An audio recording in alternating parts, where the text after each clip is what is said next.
الحمد للہ رب العالمین والصلاة والسلام علی رسول الکریم اما بعد فاعوذ باللہ من الشیطان الرجیم بسم اللہ الرحمن الرحیم والنجم اذا ہوا ما ضل صاحبکم وما غوا صدق اللہ العظیم۔ واجب الاحترام سامعین، السلام علیکم ورحمۃ اللہ وبرکاتہ۔ سورہ نجم کی 2 آیات، پہلی 1 اور 2 نمبر تلاوت کرنے کی سعادت حاصل کی ہے۔ ان آیات کا ترجمہ یوں ہے: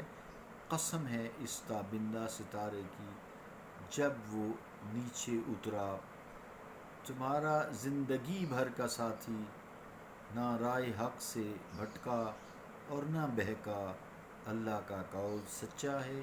جو بڑی ہی عظمت والا ہے۔ عزیزان گرامی قدر، ون نجم، جو قسم ہے اس تابندہ ستارے کی،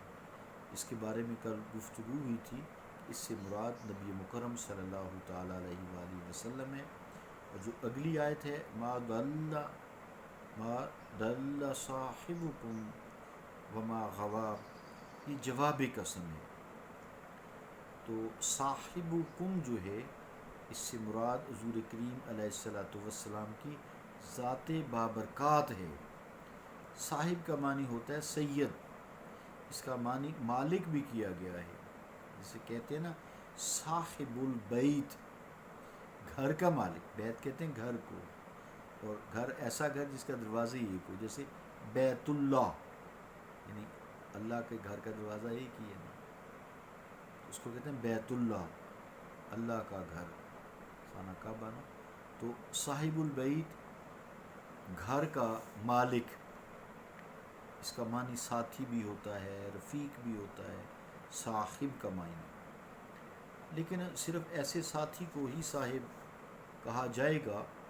جس کی رفاقت اور سنگت کثرت سے ہو۔ لا یقال فی العرف الا لمن کثرت ملازمت،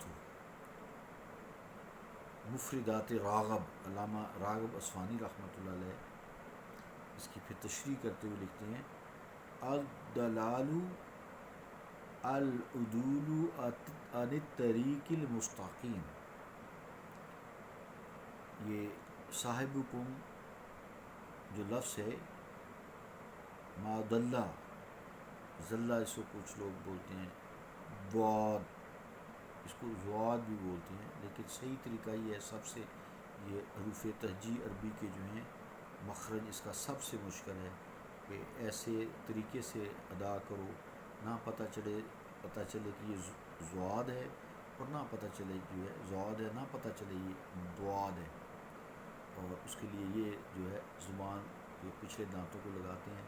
چاہے ایک طرف ہی لگ جائے تو لفظ کافی حد تک صحیح نہیں ہوتا۔ مشکل ترین اس کا پروننسیشن ہے، ٹھیک ہے نا، دود اس طرح، تو بہت مشکل ہے، میرے لیے بھی مشکل ہے۔ تو یہ لفظ ہے نا الضلال، معدلہ جو لفظ ہے پہلا آیت کا، اس کا مطلب العدول عن الطریق المستقیم ویضادہ الہدایۃ ویقال الدلال لکل عدول عن المنہج عمدا کان او سہوا یسیرا کان او کثیرا۔ ترجمہ کیا علامہ راغب اصفہانی رحمۃ اللہ علیہ کی اس تشریح لفظ ضلع یا ضلال، ضلع، اس کی کیا مطلب ہے؟ سیدھے راستے سے رو گردانی کرنا، اس کو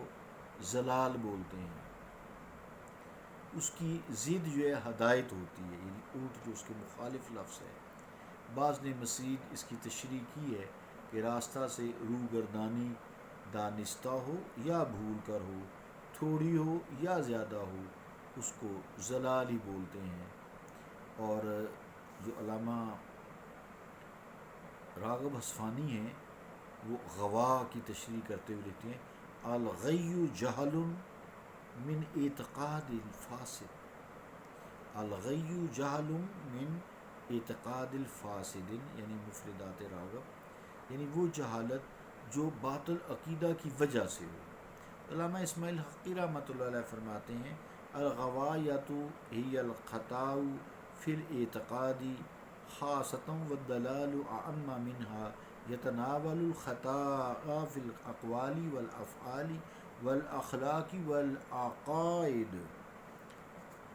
ترجمہ کیا ہے کہ اعتقادی غلطی کو غوایا کہتے ہیں اور ضلال عام ہے، اقوال افعال اور عقائد کی غلطی کے لیے استعمال ہوتا ہے۔ اب سمجھیں اس آیت کا مطلب۔ ما ضل صاحبکم وما غوا کا جب لفظی تحقیق ہو گئی علماء خیر کے علم کی روشنی میں، تو پھر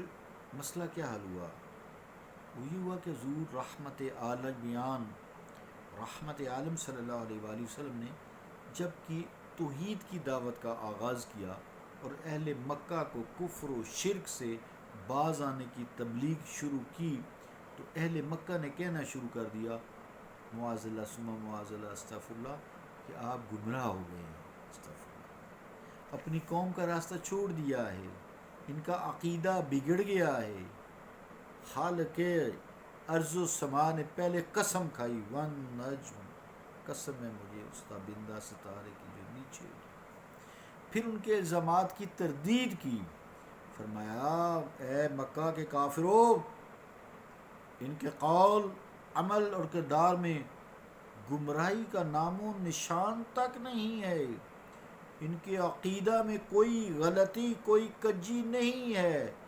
اور صاحبکم فرما کر اپنے حبیب کی کتاب حیات کھول کر ان کے سامنے رکھ دی، یعنی یہ کوئی اجنبی نہیں ہے میرے مصطفیٰ علیہ الصلوۃ والسلام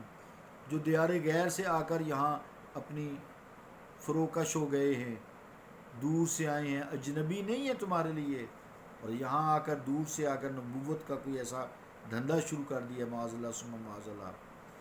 تم ان کے ماضی کو جانتے ہو، ان کے خاندان کے پس منظر کو تم جانتے ہو، ان کے اطوار و احوال سے اور سیرت و کردار سے تم بخوبی واقف ہو، ان کا بچپن تمہارے منمونا بچپن تمہارے سامنے گزرا ہے،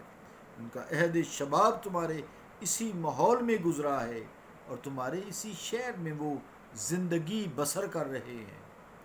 انہوں نے تمہارے ساتھ اور تمہارے سامنے کاروباری زندگی کیا ہے، سماجی قومی اور ملکی مسائل میں تم ان کی فراست کے اور تم ان کی فراست کے چشم دید گواہ ہو، ان کی کتاب زیست کا کون سا باب ہے جو تم سے چھپا ہے کافرو، کون سا ورق ہے جو تم سے مخفی ہے، جب ان کی ساری زندگی شبنم کی طرح، شبنم کے قطرے کی طرح پاکیزہ ہے، پھول کی طرح شگفتہ ہے اور آفتاب کی طرح بے داغ ہے، تو تمہیں شرم آنی چاہیے ان پر یہ ضلالت گمراہی اور غوایت کے تم الزامات لگاتے ہو، کچھ تو حیا کرو، کچھ شرم کرو۔ کتنا ہی بابرکت اور پر جلال باروب حسین اور مدلل انداز بیان ہے، کیا ہے؟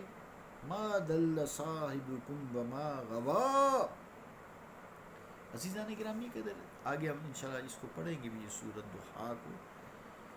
اس آیت میں جو اس آیت میں ہے نا وہ، اور اس آیت میں کچھ مماثلت ہے، وَوَجَدَكَ ضَالًّا فَهَدَىٰ،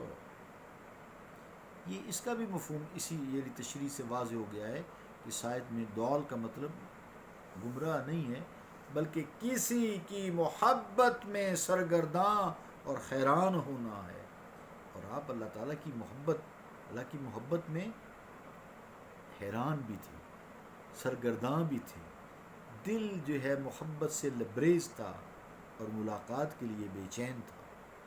اس لیے معراج شریف کرائی گئی نا۔ تو اس لفظ کا دوسرا معنی جو ہے وہ جو لوگ لیتے ہیں اللہ رب العالمین، جو میں نے یہاں بیان کی، ایسی بات نہیں ہے، اللہ تعالیٰ ہمیں ہدایت عطا فرمائے، حضور کریم صلی اللہ تعالیٰ علیہ وآلہ وسلم کی دل سے تعظیم، توقیر، ادب، ایسا نہ ہو وہ ہمیں ادب عطا فرمائے، ایسا نہ ہو کہ کوئی ایسا لفظ بے ادبی کا، گستاخی کا منہ سے نکل جائے سب نمازیں ادھر ہی رہ جائیں گی، روزے ادھر ہی رہ جائیں گے. لائن تمہیں خبر بھی نہیں ہوگی سورج رات میں، تمہیں خبر بھی نہیں ہوگی. اللہ رب العالمین ہمارے اوپر رحم فرمائے، اور اللہ تعالیٰ ہمیں سمجھ عطا فرمائے اور کرم فرمائے، فضل فرمائے. صلی اللہ تعالیٰ علی رسول خیر خلقہ محمد وعلی آلہ وصحبہ اجمعین برحمتک یا ارحم الراحمین.